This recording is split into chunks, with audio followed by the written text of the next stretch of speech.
अस्सलाम वालेकुम फ्रेंड्स, कैसे हैं आप सब लोग। उम्मीद करती हूँ आप लोग खैरियत से होंगे।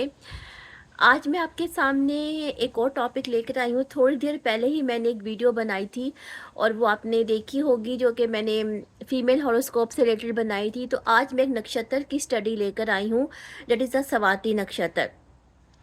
नाज़िर, स्वाति नक्षत्र जो है इसकी फॉर्मेशन लिब्रा के अंदर होती है। ये जो 6 डिग्री 40 से लेकर 20 डिग्री होल तक जो है ये लिब्रा के अंदर जो है ये नक्षत्र फॉल करता है। स्वाति का अगर हम मीनिंग लें तो इसका मतलब होता है स्वॉर्ड, यानी कि तलवार, ठीक है।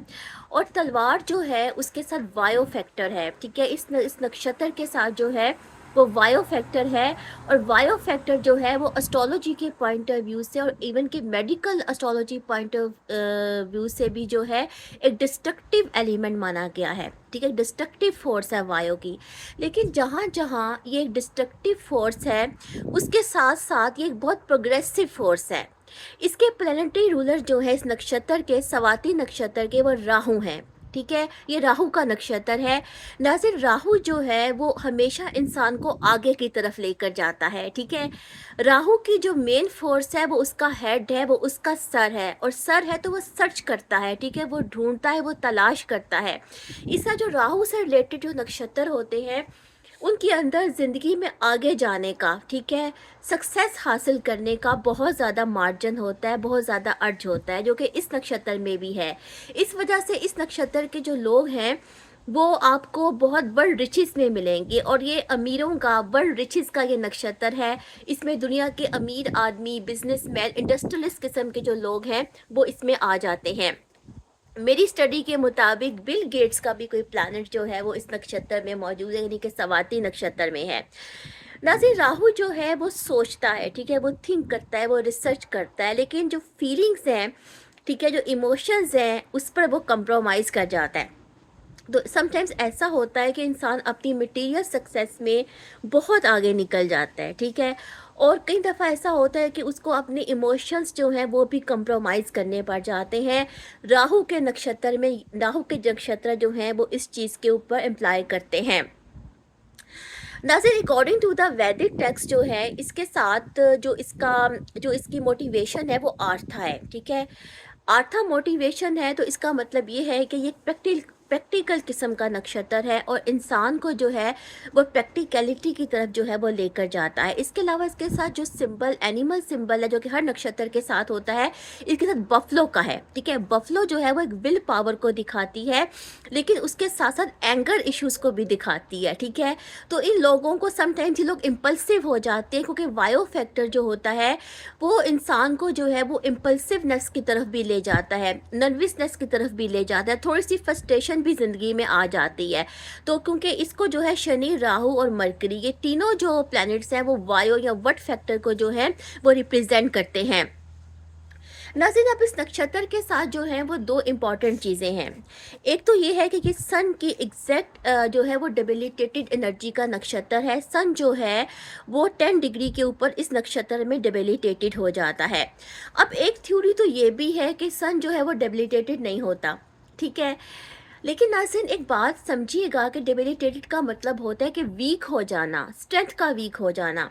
अगर ऐसा हो कि सन की जो है वो स्ट्रेंथ वीक ही ना हो किसी भी हॉरोस्कोप में, तो सन से रिलेटेड तो लोगों को फिर कोई इशू ही ना हो, ठीक है, सबका सन जो है वो पॉजिटिवली मूव करे। तो ऐसा नहीं होता, क्योंकि ये चीज़ सिंबॉलिक होती है कि कौन सा प्लैनेट जो है वो किस राशि में, ठीक है, किस राशि में वो उसकी वर्किंग क्या है। तो सन की जो है वो जो डेबिलिटेटेड एनर्जी इस नक्षत्र में है, स्वाति नक्षत्र में है, राहु का ये नक्षत्र है। और राहु के साथ वैसे भी सन जो है वो टोटली एक्लिप्स में होता है। तो यहाँ पे सन जो है वो अपनी पावर्स को मिसयूज करता है।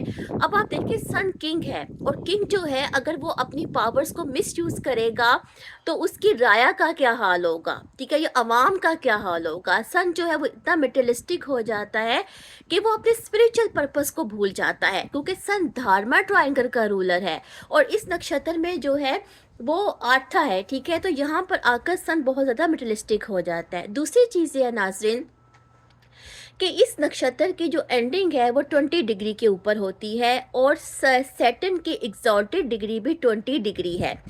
अब सैटर्न जो है वो बड़े क्रिटिकल पॉइंट के ऊपर है, क्योंकि सैटर्न यहीं से जो है वो 20 डिग्री से विशाखा नक्षत्र शुरू हो रहा है, ठीक है। 20 डिग्री से विशाखा है। विशाखा का जो फर्स्ट पद है वो एरिस है, ठीक है। और एरिस जो है वो शनि की डेबिलिटेटेड एनर्जी का पद है, ओके। नहीं, शनि की एग्जैक्ट एग्जॉल्टेड डिग्री है और उसका डेबिलिटेटेड पद है, ठीक है। तो सन जो सैटर्न है वो भी एक कार्मिक नोट के ऊपर यहाँ पे आ जाएगा, अगरचे वो एग्जॉल्टेड है, ठीक है। और अगर आप इस पद में जो यहाँ पे जो शनि है वो डेबिलिटेटेड होता है, ठीक है, तो यहाँ पे आप जो है, क्योंकि विशाखा नक्षत्र की भी यहाँ पे एनर्जी आ रही है, तो यहाँ पे कोई इलीगल काम आप नहीं कर सकते, ठीक है। अगर इलीगली इंसान कहीं जाएगा तो शनि उसको पकड़ लेगा। ये भी जो है वो इस डिग्री का जो है वो एक इन्फ्लुएंस है।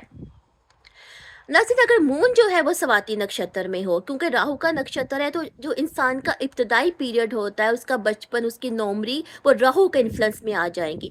समटाइम्स ऐसा होता है कि अगर मून जो है वो राहु के नक्षत्र में हो, फर्स्ट दशा जो है वो राहु की होती है और ज़िंदगी में अनसर्टनिटीज़ हो सकती हैं, ज़िंदगी में अप्स एंड डाउन्स हो सकते हैं, ठीक है। तो जो राहु के नक्षत्र होते हैं, अगर इब्तदाई पीरियड जो है वो राहु के अंदर आए तो इस किस्म की प्रॉब्लम्स जो है वो इंसान फेस कर सकता है, क्योंकि मून का नक्षत्र एक इम्पॉर्टेंट नक्षत्र है।